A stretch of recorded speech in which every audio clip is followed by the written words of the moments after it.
What's going on, everybody? My name is Travis and it's amazing to be on another video with all of you. Now, feelings of anxiety can unfortunately be very common and they can range in intensity and form. We can all have these feelings of anxiety when we're out in social situations and we're meeting new people that we might not be comfortable with yet. But sometimes anxiety can be far more entrenched and it can kind of eat us away slowly and definitely ruin our days and our weeks and our months. So in this video, we're going to look at ways that highly sensitive people can deal with anxiety not only in the moment, but also long term, and how we can rid ourselves of these intense feelings for good. So stay tuned for that.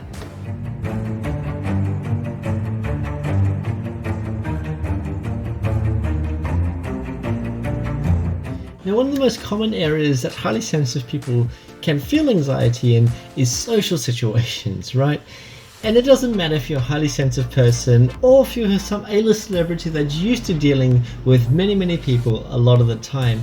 Having anxiety in social situations or feeling uncomfortable in certain situations socially is unfortunately very common. So what can we do in these situations? Because sometimes it doesn't really matter if we have a good impression on the people or not, but other times in interviews, or if we want to talk to someone that we truly admire or someone that we truly respect, we really want to make an impact, and we can't do that if we're really feeling anxious and nervous and closed down. So the best thing to do in this situation is to use open body language. So we can start by revealing our palms, revealing our chest, opening up our neck, smiling, and what this will do is this will change our emotional state. It'll interrupt our pattern of feeling anxious and change our state. Remember this, motion equals emotion. How we move and how we hold ourselves creates feelings within us. So being able to open up like this can really go from a place of anxiousness to a place of confidence and happiness and whatever other emotions that are associated with that. So here's what to do in a practical situation. So let's say that you have an interview, for example, and naturally, we all tend to get a little bit nervous in these scenarios. We kind of get a bit anxious thinking about going to an interview, right? So before you go to the interview, make sure that you've prepared well, you know what you want to say, you have a few stories that you'd like to share with the interviewers. But as you're getting ready to leave, I want you to practice putting yourselves into body language or postures that you associate with confidence or comfort in a social situation. So practice relaxing your shoulders a bit, practice opening out your chest, opening out your palms, and uncrossing your legs, smiling, this type of thing. This will make it much easier that when you do go into the situation, you're already feeling like this, you already have these emotions going in. It's far easier to go in with these emotions than it is to adjust and react in the moment, right? But if you do find yourselves caught in the moment, kind of closed up and your arms are folded and you're feeling a little bit nervous, a little bit anxious, just by remembering just to open up for about 30 seconds to a minute, you're going to begin to start feeling much more comfortable. So that is particularly useful in those situations. So the first thing is to open up our body. Second thing that we can do, which works really well in conjunction with step one, is to just slow down and breathe before responding. Now, so often we feel almost a pressure to respond to someone really quick, because if we don't, we think someone might talk over us, someone won't listen to us, we might come across as dull or boring or whatever the case may be. But the truth is, we have far longer to respond than we think.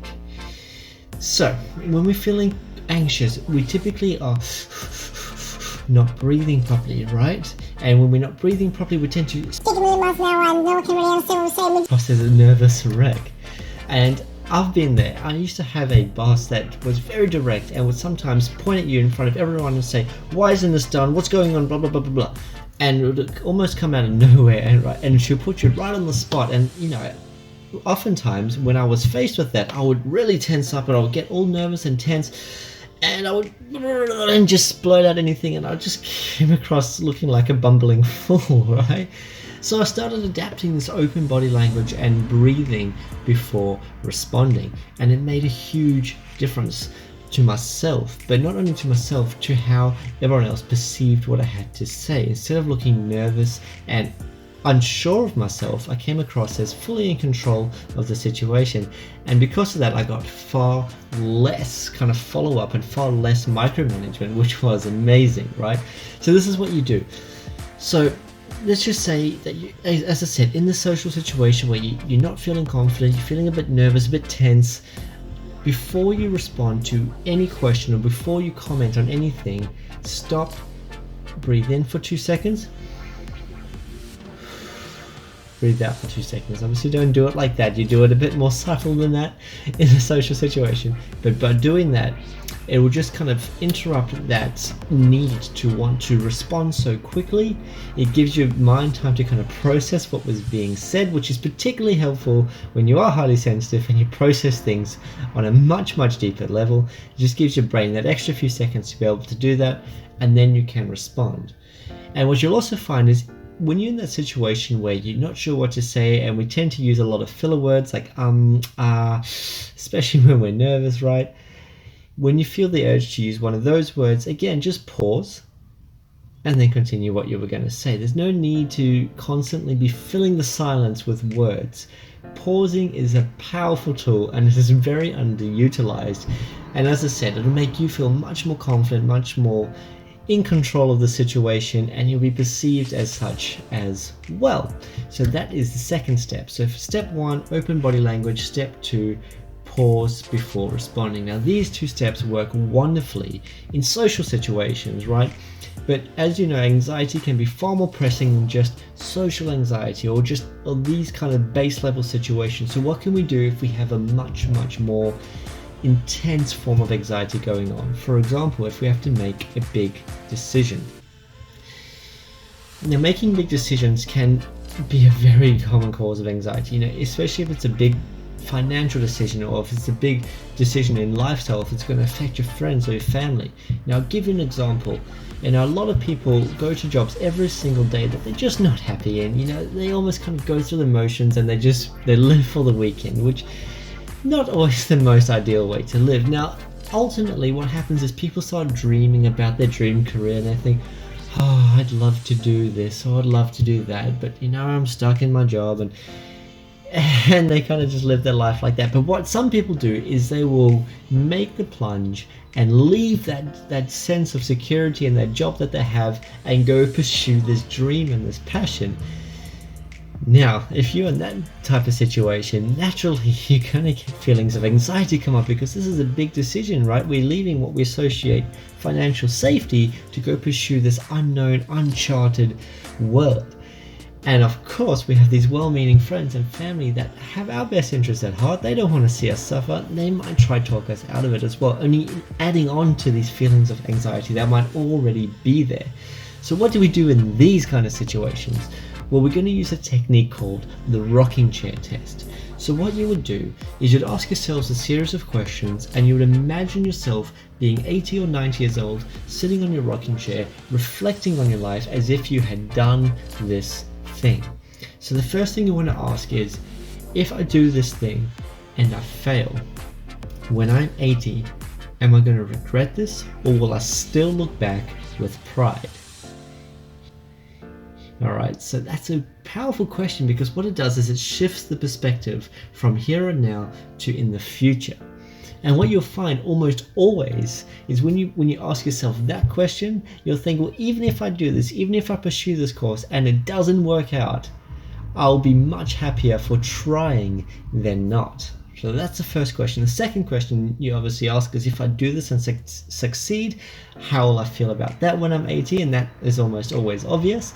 But the third very powerful question that you ask is, if I don't do this, when I'm 80 and I look back at my life, if I stayed in my job, if I listened to my friends, my family, if I listened to that anxiety within me and I didn't pursue this, would I regret it? And very often you'll find that the answer is almost always yes. Now, I did this before leaving my job. I had a full-time job that produced a stable income and it was more than comfortable financially. But it wasn't a job that I ultimately felt fulfilled in. And I decided to leave that because this is what I really wanted to do. And yes, I did get very anxious before making that decision. So I used this technique, and I thought to myself, when I'm 80, if I do this and I fail, will I regret it? And the answer was a resounding no. I thought to myself, no, I'd be happy for just trying, right? And ultimately, I really am loving this. I have had so many benefits from, leaving that job, but that's for another video. But, that is a great, powerful question. And for me, that was one of the things that caused me to then go ahead and have the courage, despite the fear, despite the anxiousness, and pursue this course. So the rocking chair test is very effective. Now, ultimately, there's situations in life that happen to us that are outside of our control that can be a major cause of anxiety and stress. Think about health concerns, financial concerns, worries about loved ones. These type of things can really kind of pile on anxiety in heavy forms. So what do we do in this situation? Well, in these situations, this is a very powerful mindset that we need to have. We need to acknowledge, appreciate, and adapt to the situation. We need to acknowledge that, yes, this is difficult, and no, I do not necessarily have control over this situation. We do not have control over so many aspects of our lives. We don't have control over if our company needs to downsize, for example, right? You need to acknowledge that. You need to acknowledge that this is tough, this is hard for me, instead of trying to suppress that. So often the temptation is to suppress that and kind of put on a brave face, for the world, or to kind of, portray ourselves a certain way. And that is not helpful, because when we suppress any kind of emotion, naturally the emotion wants to come out because it is trying to communicate something to us. So we want to align ourselves with emotion, and we do that by acknowledging, yes, I am scared. Yes, I'm nervous. Yes, this is difficult. Appreciate what's going on, because when we go through challenges, that's what shapes our character. So appreciate it and frame it in a way that almost feels like an opportunity for character building, or an opportunity to find a solution that you would not have normally found. And sometimes, I don't know if you've known this, not always, but sometimes our problems can lead us to situations that are far better than we ever had before, or that we could ever have imagined. So acknowledge and appreciate that this is an opportunity as well as a challenge, as well as a difficulty for you. Now, that is easier said than done in some circumstances, absolutely, but just having this ability to acknowledge and appreciate aligns ourselves with the emotions and reduces the intensity of the feelings of stress and anxiety that do come upon us. And then we are able to then adapt to it. And by being calm and having that focus in these situations can make a huge difference for not only ourselves, but those loved ones around us when we're going through something particularly stressful. So acknowledge, appreciate, and adapt is a powerful tool to use in this circumstance. Now I want to give a bit of a bonus tip. Obviously, we're highly sensitive people, and that means that we have a brain that works slightly differently to what the majority of people, our brain processes things so deeply, we feel things so deeply as well. Now, oftentimes we can get anxious and stressed out when we're just overwhelmed, when we just don't allow ourselves time to kind of reflect and unwind from the day. So as a bit of a bonus tip, it is so important for highly sensitive people just to allow ourselves that time and just to kind of care for yourself and fill yourself up in that way, because you cannot pour from an empty cup, right? And if we try, it just stresses us out, causing us anxiety about things that we really don't need to feel anxious about, but we're exhausted, right? So absolutely take good care of yourself. And I recommend 2 things to do that. Firstly, have a morning routine that prepares you for the day, that gets you up, gets you started, gets you ready for the day. And I'd recommend a few things here. I'd recommend doing some light exercise, so going for about a 15-20 minute walk, just to kind of get your body ready. And while you're walking, just think about all the things that you're grateful for, that you already have, all these things, all these people in your life, whatever it is for you. The sunrise, the plants, the flowers, the birds, whatever. Just fill yourself up with feelings of gratitude, because it's very hard to be anxious when we're flooded with gratitude. And you can do some other things as well, something creative, or you can read, or whatever works for you, but do something that really gets you ready for the day, and make it a habit to do at least 15 minutes of this every single day, because I cannot emphasize how good it is to feel prepared and feel ready for the day. It makes such a difference. And when we think about things that we're anxious about, we can imagine them in our lives. Imagine them on our walk and almost picture it as if we have completed it and we've done it well, and how happy we feel. And that again reframes how we imagine the situation going forward. So these type of things are great. I'd also really recommend having a really good evening routine as well, one that can help you wind down from the day, where you can think about your day and think about any learnings that came from it, or think about any things that you felt, and also have something where you can have a still practice where the TV goes off, or the screens go down, the phone goes down, the tablet goes down, the lights are dim, and you just have some gentle music on, or just silence, and you just kind of allow your mind to process, and you almost meditate and observe everything that has just gone on in your mind. It is such a calming experience, and not only will you feel better in the moment, you'll sleep better, you'll be much better prepared for the day as well, and all of these go a long way to reducing feelings of anxiety. Right, so that's a bit of a bonus tip I thought I'd throw in before we get to our very last tip. Right, our very last tip is to realize that happiness comes from within.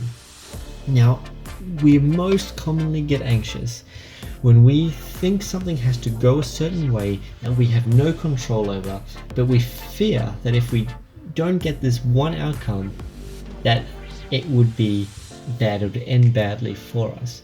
Now, the truth is, there's a lot of things, as we said before, that we just do not have control over, and you don't need things to go a certain way for you to feel a certain way. Your happiness and your calmness, your peace, your joy, your confidence comes from within. When you rid yourselves of this need to have certain outcomes, or to be a certain way, or to have a certain financial goal, or to have a house by a certain age, or family, whatever rules that we get taught are important, when you free yourselves of this, then you free yourself of feeling anxious. And this philosophy, it sounds silly, it sounds very, very almost fairy, right? But it is so true. You don't need anything to happen for you to feel a certain way. Life is not a game of outcomes. Life is a journey, right? No matter what outcomes you get, you can always be in control of the way you feel. So remember that is truly, truly important. So those are the best ways to reduce feelings of anxiety in the moment, and to reduce it lifelong as well. Now, if you enjoyed this video and you want to see more, we have a lot of videos tailored just for highly sensitive people to help us with our emotions, with our fitness, with dealing with... Now, if you enjoyed this video and you'd like to see more, we make a lot of videos for highly sensitive people that range from health and fitness to emotions and beliefs, and all sorts of practical ways that we can get the most out of our gifts. So please give us a like and subscribe to our channel. We are very new and we are getting some support, but we are so grateful that you've spent some time watching this video. We're happy to have you along. So guys, thanks again for being here, and I look forward to seeing you all on the next one.